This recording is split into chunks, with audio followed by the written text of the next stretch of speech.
Nationalism is the sense of unity and belonging to a single nation, a powerful force in India's fight against British rule. The shared experience of colonial oppression forged a collective identity among people of diverse backgrounds.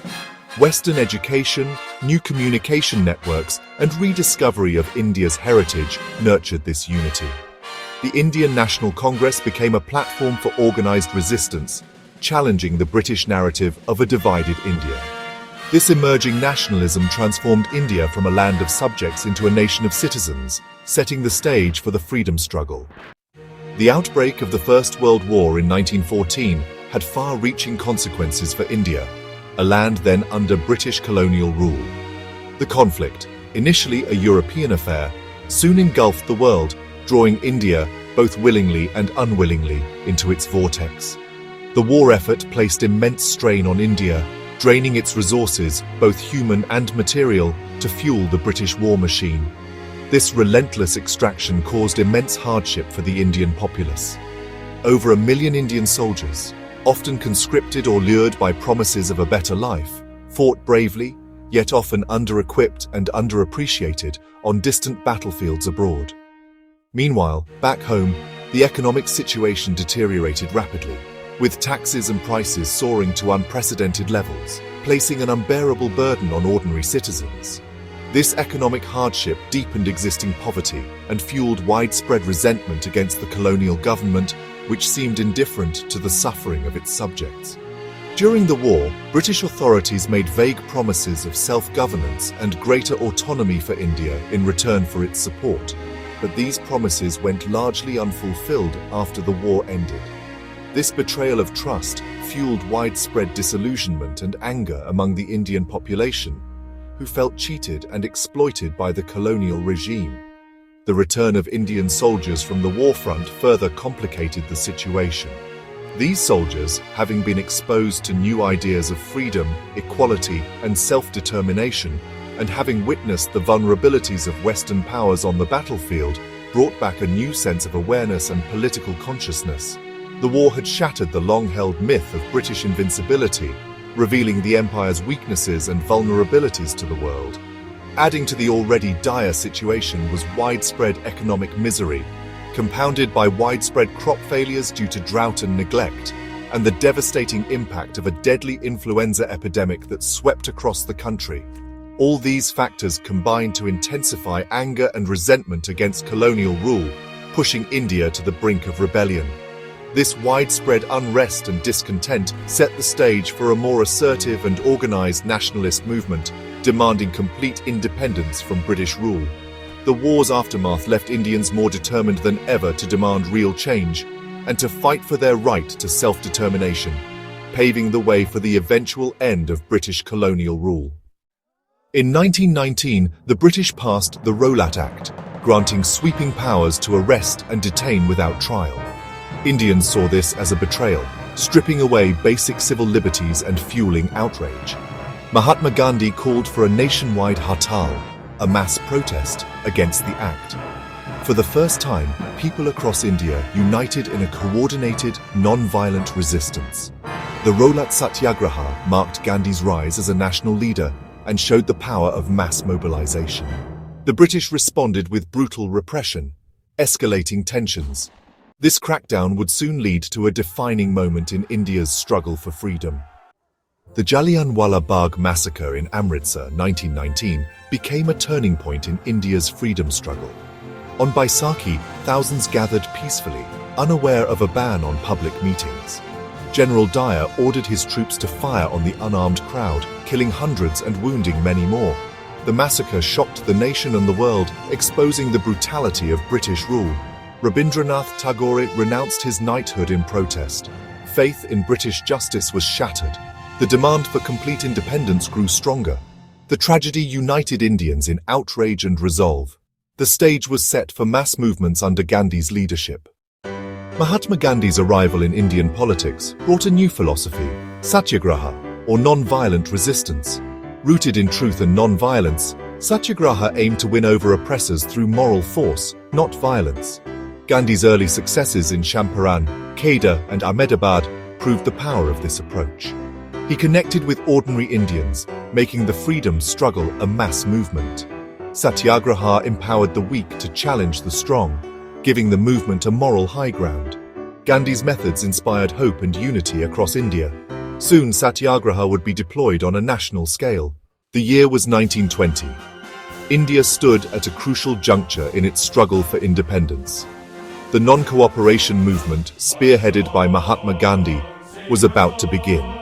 This movement was not just another protest, it was India's first truly mass political uprising, a turning point in the nation's fight against British rule. It signaled a new era of resistance. The seeds of this uprising were sown in the aftermath of events like the Jallianwala Bagh massacre, a horrific incident that shook the conscience of the nation. Compounding the outrage was the Khilafat issue, a pan-Islamic movement that resonated deeply with Indian Muslims, adding another layer of complexity to the political landscape. In a remarkable display of unity, the non-cooperation movement brought Hindus and Muslims together, forging a common front against British rule and demonstrating the power of a united populace. Gandhi, with his astute understanding of the Indian psyche, urged Indians to boycott British institutions as a form of peaceful resistance. This included a widespread boycott of schools, courts, and British goods, striking at the very foundations of colonial power. Simultaneously, the movement promoted Swadeshi, the use of Indian-made goods, and popularized khadi, hand-spun cloth, as symbols of self-reliance and national pride. The message of non-cooperation resonated deeply, and the movement spread rapidly across the length and breadth of the country, igniting a fire of resistance in the hearts of millions. Inspired by Gandhi's call, students left schools and colleges, choosing to prioritize the nation's freedom over their own education. Lawyers, abandoning their lucrative practices, gave up practice in colonial courts, further disrupting the British administration. Public bonfires of foreign cloth became a common sight, symbolizing the rejection of British economic dominance. What made this movement truly unique was that, for the first time, peasants, workers, and tribals, the marginalized sections of society, joined the struggle en masse, adding their voices and strength to the growing chorus for freedom. This widespread participation transformed the freedom movement, making it a truly national movement, representative of all sections of Indian society. Recognizing the changing dynamics, the Indian National Congress underwent a significant transformation, adapting its strategies and organizational structure to effectively serve as a vehicle for mass political action, mobilizing the masses and channeling their energy towards the goal of independence. The spirit of non-cooperation fostered unprecedented unity among Indians, transcending religious and social divides. It directly challenged colonial authority, shaking the foundations of British rule in India and demonstrating the potential of a united populace. More than anything, the movement proved the immense power of collective, non-violent resistance as a tool for social and political change, leaving an enduring legacy on the Indian freedom struggle. The non-cooperation movement, a pivotal moment in India's fight for independence, resonated deeply across the subcontinent. It wasn't a monolithic experience, however. To different groups, the movement held distinct meanings and aspirations, reflecting the diverse socio-economic realities of the time. It touched upon the lives of people from all walks of life. In Awadh, for example, peasants, long burdened by oppressive taxation and feudal practices, fought landlords for fair rents and a more just agrarian system. Their struggle was deeply rooted in the economic hardships they faced. Meanwhile, in Andhra, tribals, whose lives were intertwined with the forests, were led by the charismatic Alluri Sitarama Raju. They fiercely resisted colonial forest laws that threatened their traditional rights and livelihoods, viewing the movement as a means to reclaim their ancestral lands and way of life. Plantation workers in Assam, toiling under exploitative conditions, saw freedom as the right to return home to their villages, escaping the confines of the tea estates. They defied harsh restrictions imposed by the colonial authorities, risking severe penalties in their quest for liberation.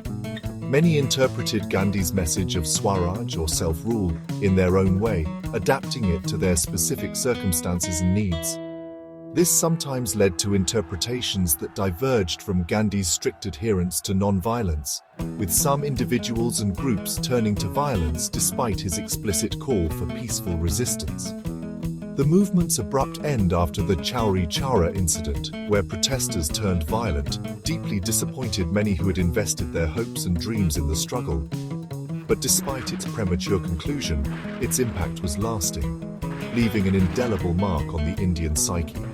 It transformed the freedom struggle from a movement of the elite into a truly mass movement, drawing in people from all strata of society. And in doing so, it significantly strengthened Indian nationalism, fostering a sense of shared identity and purpose among a diverse population. Millions now believed in their collective power, recognizing that they could be agents of change.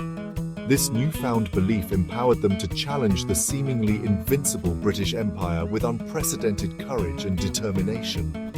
The groundwork was laid, the seeds of resistance sown for even greater and more decisive struggles ahead, ultimately paving the way for India's independence.